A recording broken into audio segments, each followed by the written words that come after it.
വന്യജീവി ശല്യം തുടരുന്ന മൂന്നാർ കുറ്റിയാർ വാലിയിൽ 2 പശുക്കൾ കൂടി കൊല്ലപ്പെട്ടു.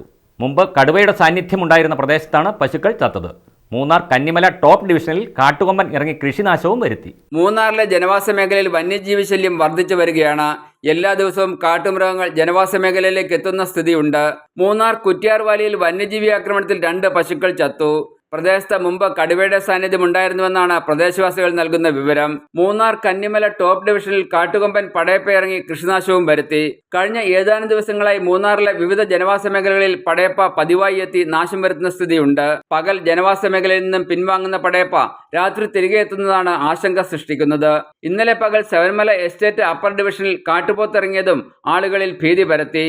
ഇത്തരത്തിൽ ദിവസവും വന്യജീവി ശല്യം വർദ്ധിച്ചു വരുന്ന സാഹചര്യമാണ് തോട്ടം മേഖലയിൽ നിലനിൽക്കുന്നത്. കാട്ടാനയ്ക്ക് പുറമെ പുലിയും കടുവയും കാട്ടുപോത്തുമെല്ലാം ജനവാസ മേഖലകളിലൂടെ യഥേഷ്ടം സ്വൈര്യവിഹാരം നടത്തുകയാണ്. ഒറ്റയാന്മാർക്ക് പുറമെ കാട്ടാനക്കൂട്ടങ്ങളും ജനവാസ മേഖലകളിലേക്ക് എത്തുന്നുണ്ട്. വന്യജീവി ആക്രമണത്തിൽ കന്നുകാലികൾ തുടർച്ചയായി കൊല്ലപ്പെടുന്നതിൽ ആളുകൾക്കിടയിൽ പ്രതിഷേധവും ശക്തമാണ്. News bureau, Munnar.